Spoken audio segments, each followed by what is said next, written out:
ఓం శ్రీ గురుభ్యో నమః. శని వక్రగతి కుంభరాశిలో పూర్వాభాద్ర నక్షత్రంలో 325 డిగ్రీల నుంచి 315 డిగ్రీలకి ఈ శని వక్రగతి అనేది పోతుంది. అంటే ప్రారంభం 325 నుంచి 315 వరకు. ఈ శని వక్రగతి కుంభరాశిలోనే సంచారం చేయటం,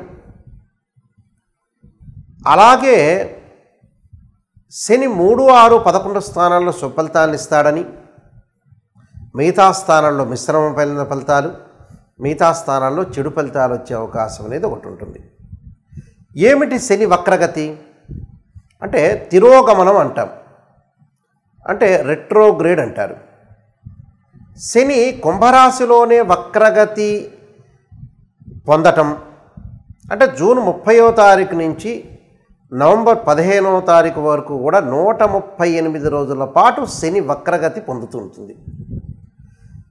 ఈ వక్రగతి అనేది పంచాంగ గణన సిద్ధాంతం ప్రకారంగా సూర్య సిద్ధాంతాన్ని అనుసరించి పూర్వ సిద్ధాంతము, దృగ్గణిత సిద్ధాంతం కూడా ఏర్పడుతుంది. ఈ గణితం అంటే ఈ పంచాంగంలో మనం ఏదైతే గణన వేస్తుంటామో దాని యొక్క సిద్ధాంతాన్ని బట్టి మనం అనుసరిస్తే 5 గ్రహాలకి మనకి వక్రస్థితి అనేది ఏర్పడుతుంది. 5 గ్రహాలకి వక్రస్థితి అంగారకుడు, బుధుడు, గురువు, శుక్రుడు, శని. 5 గ్రహాలకు, పంచగ్రహాలకు కూడా మనకి వక్రస్థితి ఏర్పడుతుంటుంది ఒక్కొక్క సమయంలో. సూర్యచంద్రులకు వక్రస్థితి అనేది ఉండదు. రాహుకేతులు ఎల్లప్పుడూ కూడా వక్రస్థితిలోనే ఉంటారు.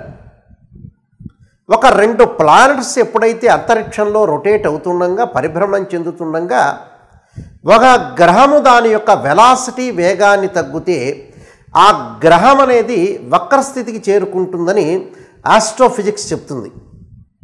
అంటే అన్నీ కూడా గ్రహాలన్నీ కూడా అంతరిక్షంలో తిరుగుతూ ఉండగా ఈ 138 రోజుల పాటు శని తన యొక్క వేగాన్ని తగ్గించుకుంటుంది అని అర్థం.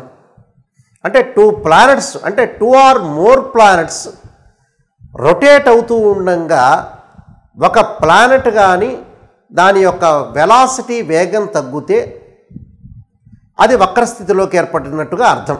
అంటే భూమి మీద ఉండే వాళ్ళకి ఆ గ్రహం వెనక్కి వెళుతున్నది అని అర్థంగా ఆపాదిస్తారు. అంటే ఉదాహరణకి 2 కార్లు వేగంగా వెళుతుండగా ఒక కారు యొక్క వేగం 80 డిగ్రీల కంటే ఇంకో కారు 100 డిగ్రీలు, ఇంకో కారు 100 డిగ్రీలు తిరుగుతూ ఉండగా ఉన్నట్టుండి ఒక కారు దాని యొక్క వేగం అనేది 80 డిగ్రీల స్పీడ్లోకి వెళితే ఆ 80 డిగ్రీలో ఉన్న కారు అనేది వక్రస్థితికి ఏర్పడింది అని అర్థం. శని యొక్క ప్రభావం ఎలా ఉంటుందనంటే, మరి దీన్ని రెట్రోగ్రేడ్ ట్రాన్సిట్ సిస్టమ్ అంటారు. అంటే ఇవి ముఖ్యంగా సంహితా గ్రంథాల్లో కానీ, జ్యోతిష్యపర గ్రంథాల్లో కానీ, జ్యోతిష్శాస్త్రంలో కానీ వక్రస్థితి గురించి ప్రత్యేకంగా చెప్పబడ్డాయి శాస్త్రంలో. కాబట్టి ఈ వక్రస్థితి అనేది వల్ల ఫలితాలు కూడా మారిపోతూ ఉంటాయి. అంటే సహజంగా ఎలా ఉంటుందంటే దాని వెనక స్థానాన్ని మనం చూసుకోవాల్సిన అవసరం అనేది ఒకటి ఉంటుంది. కాబట్టి వెనక భావం యొక్క ఫలితాలు పడే అవకాశం ఉంటుంది. ఇక్కడ భావం అని కూడా కాదు, వెనకటి యొక్క స్థానం ఫలితం అనేది వచ్చే అవకాశం అనేది ఒకటి ఉంటుంది. కాబట్టి వక్రస్థితిలో చెడు మంచి యొక్క మిశ్రమాలు కలిసే అవకాశాలు ఉంటాయి. ఒక గ్రహానికి, ఒక రాశికి ఎప్పుడైతే గ్రహస్థానం అనేది మారుతూ ఉంటే, వక్రస్థితిలో మారుతుంటే ఫలితం కూడా మారిపోయే అవకాశాలు అనేవి ఖచ్చితంగా ఉంటాయి. మిథున రాశి వాళ్ళకి శని వక్రగతి యొక్క ఫలితం ఏ విధంగా ఉందో ఒకసారి చూద్దాం. మిథున రాశి వాళ్ళకి భాగ్యస్థానంలో కుంభరాశిలో శని యొక్క సంచారం అనేది ఉంది. శని యొక్క సంచారం అనేది ఎప్పుడైతే ఉంటుందో భాగ్యస్థానంలో ఉండటం వల్ల ఆ భాగ్యస్థానం కూడా కుంభరాశి కావటం వల్ల వక్రగతిలో ఉండటం అంటే డైరెక్ట్ కాదు, ఇక్కడ శని వక్ర స్థితిలో ఉన్నాడు కాబట్టి వీళ్ళకి అష్టమ స్థానం యొక్క ప్రభావం అనేది బాగా ఎక్కువగా ఉంటుంది.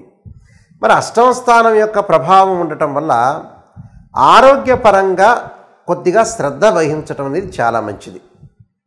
అంటే 8వ స్థానం యొక్క ఫలితం అనేది బాగా ఎక్కువగా పడే అవకాశం అనేది ఒకటి ఉంటుంది. అంటే 138 రోజుల కాలంలో అష్టమ స్థానం యొక్క ప్రభావం అనేది బాగా ఎక్కువగా ఉంటుంది. వక్రస్థితి అంటే దాని వెనక స్థానాన్ని చూడాలని మనకి గ్రంథాలు చెప్తూ ఉన్నాయి. అయితే ఆర్థిక ప్రయోజనాలు కలుగుతాయి, పెళ్లి పనులు పూర్తయ్యే అవకాశాలు ఎక్కువగా ఉంటాయి. అంటే మిశ్రమైన ఫలితాలు ఎక్కువగా ఉంటాయి. వ్యాపారంలో పెంచుకునే ప్రణాళికలు నెరవేరే అవకాశాలు ఎక్కువగా ఉంటాయి. వ్యాపారంలో అంటే కొన్ని ఎస్టిమేషన్ వేసుకుంటాం మనం. అంటే ఏం వ్యాపారం చేయాలి, ఆ వ్యాపారాన్ని మనం ఎలాంటి ప్రణాళికలు చేసుకోవాలి, ఒక ప్లాన్ లాగా మనం ముందుకు వెళ్ళే అవకాశాలు ఎక్కువగా ఉంటాయి వీళ్ళకి. సోదరుల యొక్క మద్దతు అంటే బ్రదర్స్ అండ్ సిస్టర్స్ యొక్క సపోర్ట్ బాగా ఉండటం. కుటుంబంలో శుభ కార్యక్రమాలు అంటే విందులు, వినోదాలు, శుభ కార్యక్రమాలు, పెళ్ళిళ్ళలో పాల్గొనే అవకాశాలు, దుస్తులు కొనుగోలు చేసే అవకాశం ఉంటుంది. పనులలో కొంత ఆలస్యం జరిగే అవకాశం ఉంటుంది. విద్యార్థులు పోటీ పరీక్షల్లో విజయం లభించే అవకాశాలు మెండుగా ఉంటాయి. అలానే ఉద్యోగంలో కొన్ని మార్పులు, అలానే స్థానచలనం, మరొక ప్రదేశానికి వెళ్ళే అవకాశాలు, ఎగుమతులు దిగుమతుల వల్ల కూడా వ్యాపారంలో లాభాలు, తల్లి యొక్క అనుబంధం బాగా పెరిగే అవకాశం ఉంటుంది. అంటే ఎగుమతులు దిగుమతులు చేస్తూ ఉంటారు. అలానే తల్లి యొక్క సపోర్టు, మదర్ యొక్క సపోర్టు ఉంటుంది. వాహన సౌఖ్యం అంటే మనం వాహనాలు కొనుగోలు చేయటం కానీ, ఇతర యొక్క లగ్జరీ వెహికల్స్లో వెళ్ళటం కానీ, అంటే లగ్జరీగా కొన్ని అనుభవించే అవకాశాలు ఎక్కువగా ఉంటాయి వీళ్ళకి. ఖర్చులు కూడా పెరుగుతూ ఉంటాయి వీళ్ళకి. అంటే ఏదో రకమైన ఖర్చు, అంటే ఖర్చులు అంటే 2 రకాల ఖర్చులు ఉంటాయి. శుభ కార్యక్రమాల వల్ల కొన్ని ఖర్చులు అవుతాయి, ఒక 25% అనవసరమైన ఖర్చులు పడే అవకాశాలు ఉంటాయి. పెట్టుబడుల విషయంలో కూడా తొందరపాటు నిర్ణయాలు తీసుకోకూడదు. అంటే మనం ఏదైనా సరే క్యాపిటల్ అమౌంట్ పెడితే ఎట్టి పరిస్థితుల్లో కూడా అందరితో కూడా షేర్ చేసుకొని, అందరి యొక్క నిర్ణయాన్ని తీసుకొని మనం ముందుకు వెళ్ళాలి. అప్పుడే మనకు బాగుంటుంది. అంటే అదృష్టం కలిసి వచ్చే అవకాశం అనేది ఒకటి ఉంది. ఆత్మవిశ్వాసం బాగా పెరుగుతుంది. ప్రత్యర్థులు ఉంటారు, అపోనెంట్స్, ప్రత్యర్థులు మిమ్మల్ని ఇబ్బందులు పెట్టే అవకాశాలు ఎక్కువగా ఉంటాయి. అంటే ఎవరైనా సరే శత్రువులు కొంత పెరుగుతుంటారు.